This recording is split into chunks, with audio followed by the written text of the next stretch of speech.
For centuries, new buildings have been a symbol of progress and economic prosperity.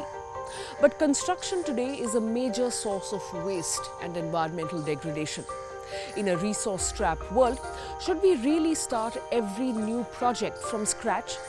Join us as we explore the question on Eco India today. Hello and welcome, I'm Sanuta Raghu. Build, demolish, repeat. It's a cycle that generates mountains of debris around the world. Debris that ends up in landfills, or worse, in the environment. That material actually harbors great recycling potential. India still reuses only a meager 1% of its construction and demolition waste. Our reporter hit the streets of Delhi to find out why.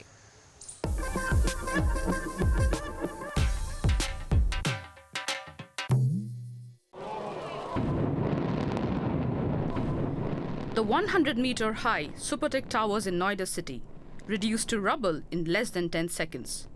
This video is from the Guardian newspaper's online site. 3,700 kilos of explosives were used to demolish 850 apartments. The Supreme Court ordered their destruction after a ruling that the towers had been constructed illegally. The resulting 80,000 tons of construction waste are now being dealt with by Re-Sustainability. It's one of the few construction and demolition waste recycling plants in India's national capital region. The centre recycles 800 tons of waste here each day.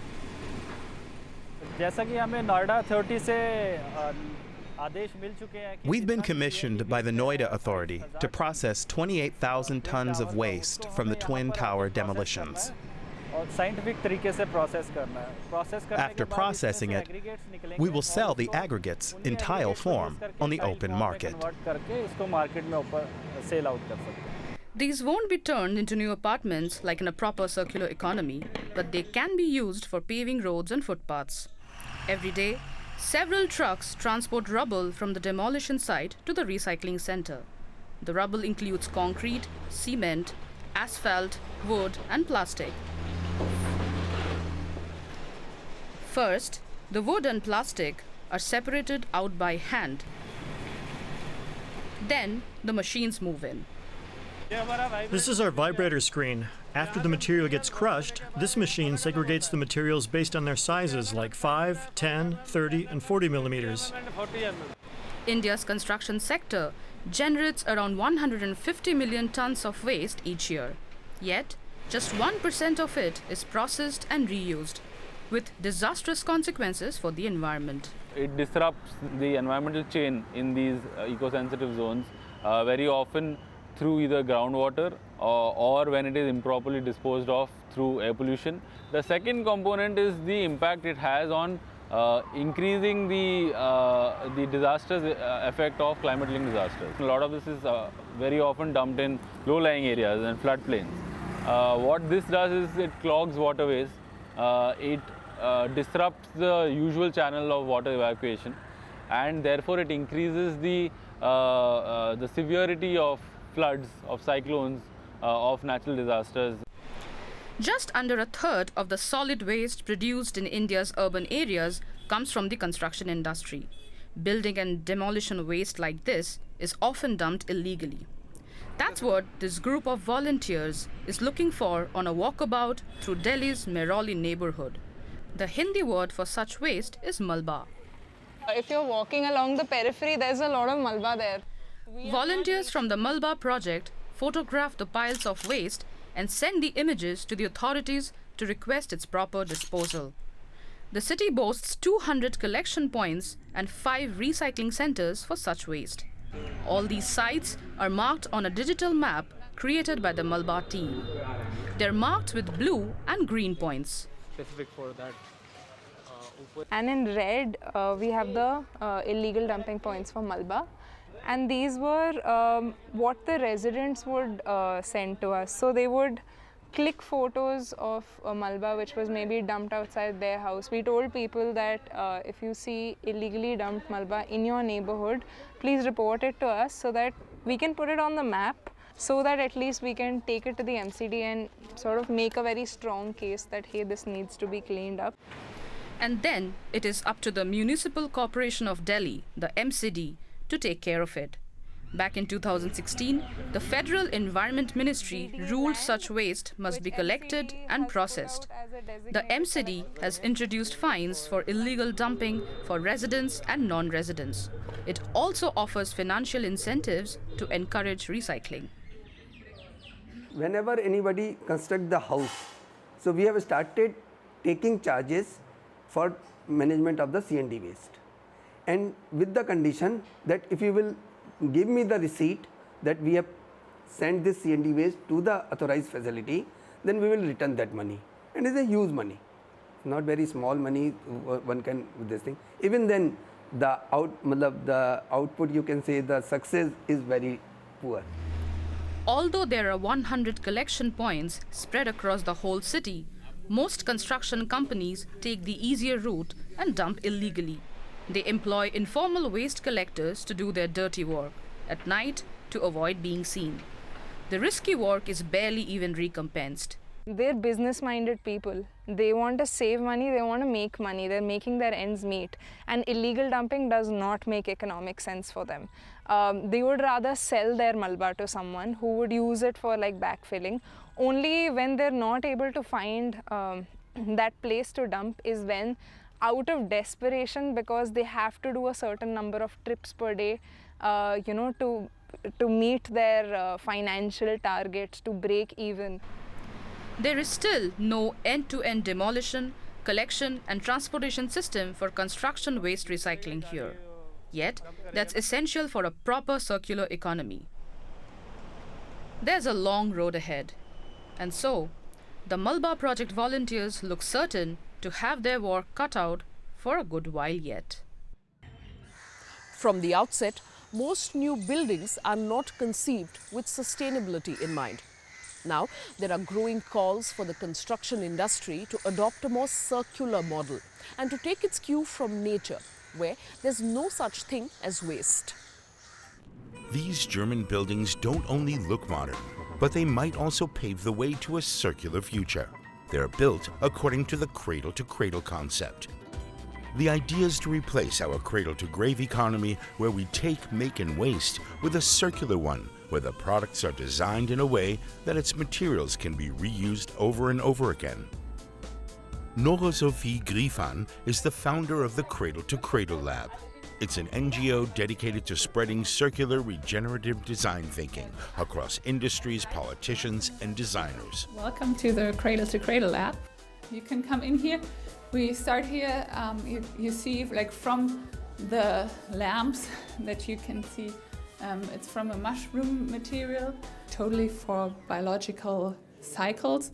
According to the concept Nora Sophie Griefan's father, Michael Braungart, and his colleague William McDonough created, everything we build must go to either what they call the biological cycle or the technical cycle. That means the materials used to build the products need to decompose, thus becoming nutrients for the soil, or dismantle to become what they call technical nutrients and reused in other products. So we have a showroom here where you can see a lot of products that are already produced in a cradle-to-cradle manner. This flooring that you can see here, if I move, I can actually take it with me. Quite cool that you don't need to glue this. It is made out from recycling material. Gluing is in a cradle-to-cradle not the best idea to do because it's quite difficult to disassemble.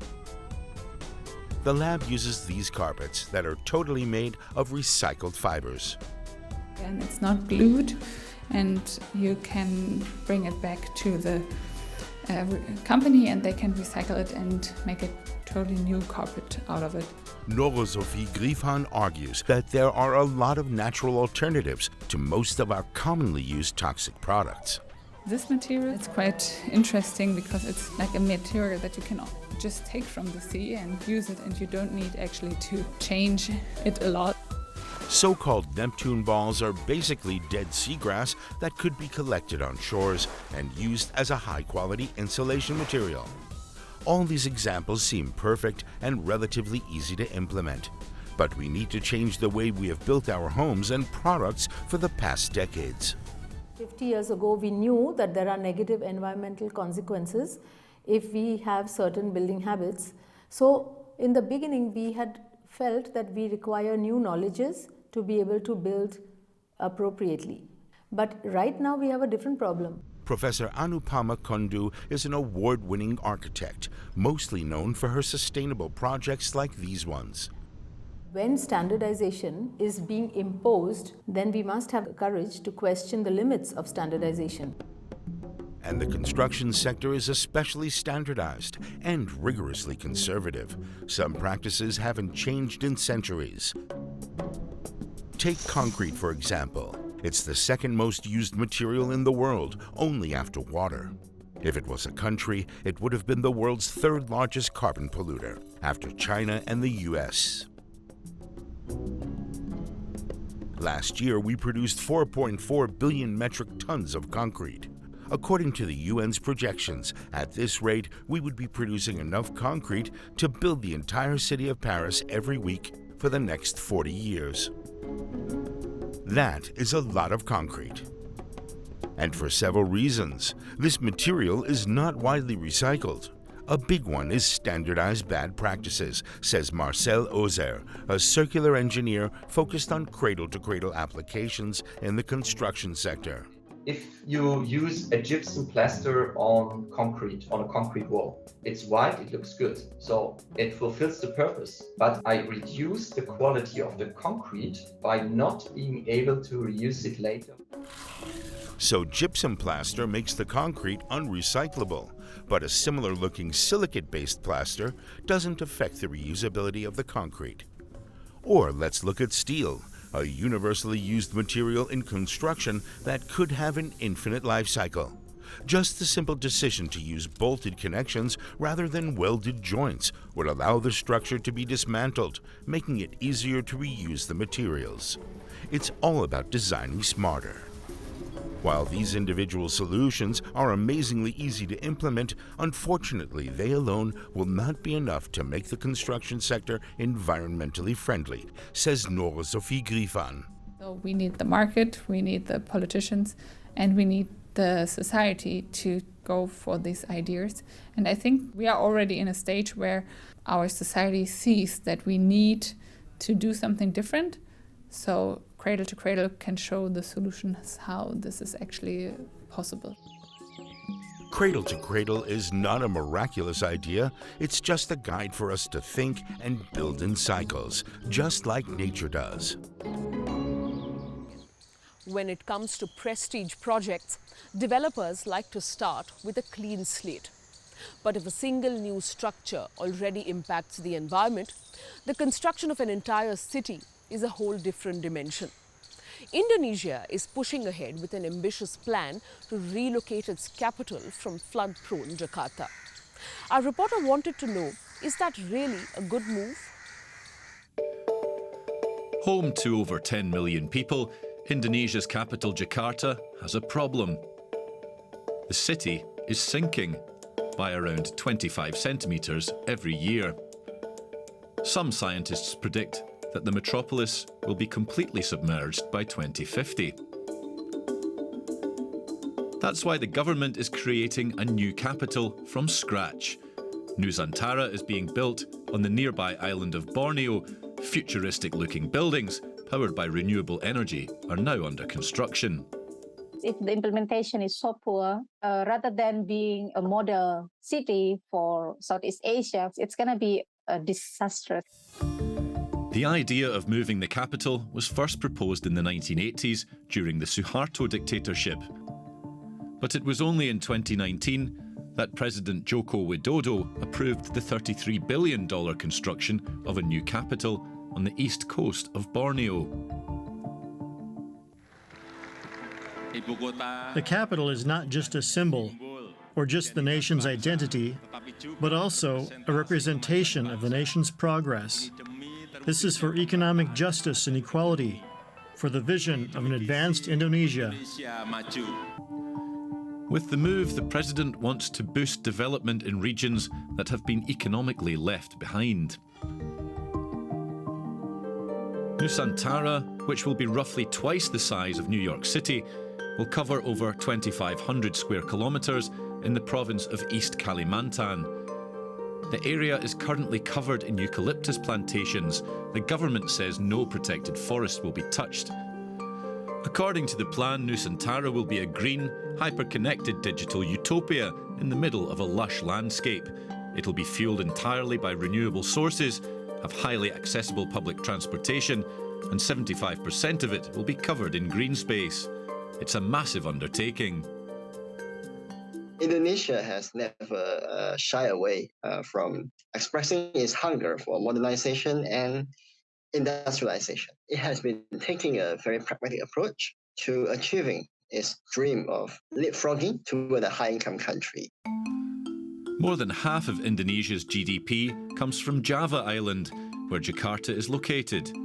Experts say that moving the capital is just part of a bigger development strategy, which is to jumpstart a green industrial economy in the Kalimantan part of Indonesia. This is why several dams are being built. The government is constructing 5 hydropower stations on the River Kayan to speed up industrialization. North of Nusantara, President Widodo is planning the world's biggest green industrial park. Indonesia also has the largest nickel deposits in the world, a raw material that the booming e-car industry urgently needs. The new capital is part of a wider development plan. But there is a price to pay. The move will displace indigenous people who make up 20% of Indonesia's population.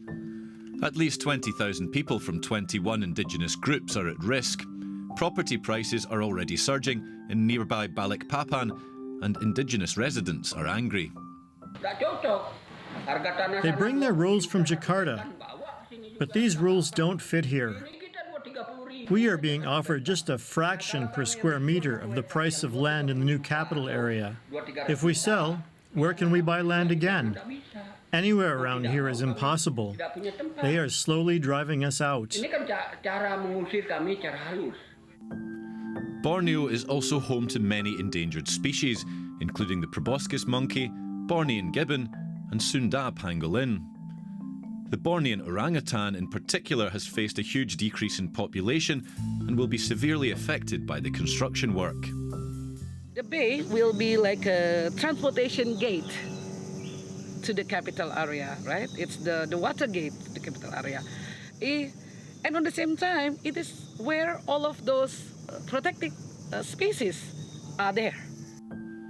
East Kalimantan is rapidly losing its forest to industries like palm oil and logging. Also disappearing are mangroves and peatlands, which are important carbon sinks. Scientists are worried about the impact of the indirect carbon and ecological footprint, which could extend 200 kilometres from the centre. Local industries such as fishing that depend on the mangrove forests are also at risk of being displaced. I hope, once it gets crowded, that the people benefit. There will be more jobs for us, and that locals can work in the new capital.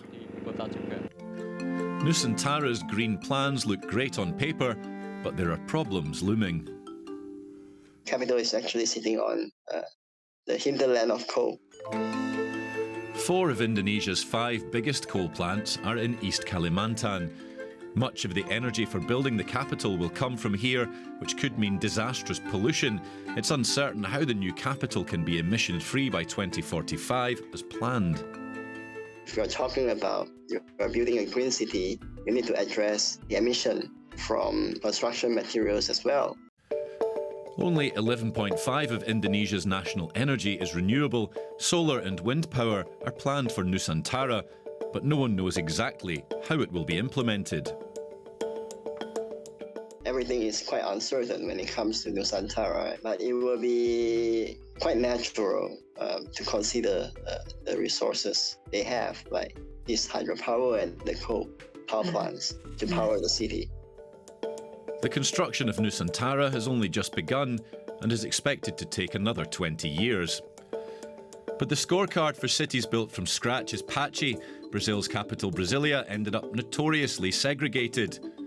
Myanmar's Naypyidaw is mostly a ghost city, and in Nigeria, Abuja's lack of affordable housing created slums. It ends up that it's only for the political agenda, it's not going to work. A good city is a city for all. It's an inclusive and there is a life, there is a soul within that city. Until then, Jakarta will continue to sink. The metropolis remains the capital and economic centre of Indonesia. It's hard to imagine that this will change anytime soon. So what could homes look like that reuse resources or rely solely on materials that are readily available? We met an Indian architect who strives to cut consumption by embracing such materials as an asset and got a house tour in Delhi. The New Delhi skyline is a mixture of modern skyscrapers and energy-intensive, poorly designed constructions. Carbon emissions from buildings are often neglected from the climate debate. But in India, buildings alone are said to contribute to 40% of energy-related carbon emissions. Architect Nilanjan Bhoval has been designing sustainable, functional buildings for over 20 years. He says their need is now urgent. But there are still a lot of misconceptions about what green building design really means. The biggest myth is that people believe that a green home is one that has a lot of green plants. You put in a lot of plants, lawn and grass, it becomes green. Which is not so. In a green building, it's actually green because it respects nature and it kind of uses the replenishable resources and reduces wastage, reduces consumption, and we recycle a lot of materials. One of Bhoval's designs in New Delhi is famous for being India's first 5-star rated green home called Green 1.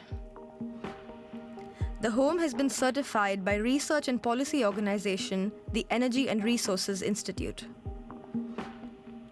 Large windows provide lots of natural light, while double glazing, a relatively new feature in India, insulates the building, keeping it cool in India's hot summers. Bhoval worked with Green 1 owner Prashanto Roy Kumar to make his home sustainable. One important factor for going green was sourcing local materials. The house also generates renewable energy and harvests rainwater. Today, it is able to capture 75% of its water demand and can also save up to 40% of its power. At the moment, India has around 1.4 million modern homes that are built with a green concept, which constitutes less than 5% of all residential properties.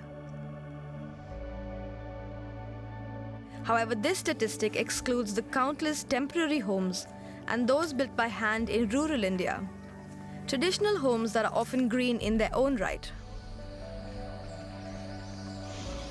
We are always inspired by our old structures. History has to be studied because historically what people have built naturally, it is known that they are the best structures. And what we do is we contemporize it a bit so that we can use the same materials but in a more contemporary way using modern technology so that it is relevant, so that it's easier to maintain today. Bhoval renovated his own house in the year 2000. He was inspired by the traditional methods of reusing and building based on the environment. I used all the broken tiles that came out from the toilets. So all that were broken and used in the form of a pattern. And since a lot of them were light colored tiles, it reflects a lot of heat as well. More people can now afford the initial investment, and more Indians are getting conscious about the impact of their choices on the environment.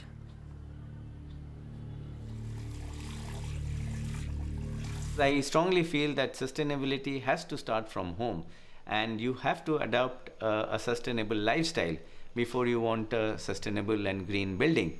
So I think the consciousness has come in, and we have been receiving a lot of calls from clients saying that let us simplify our homes.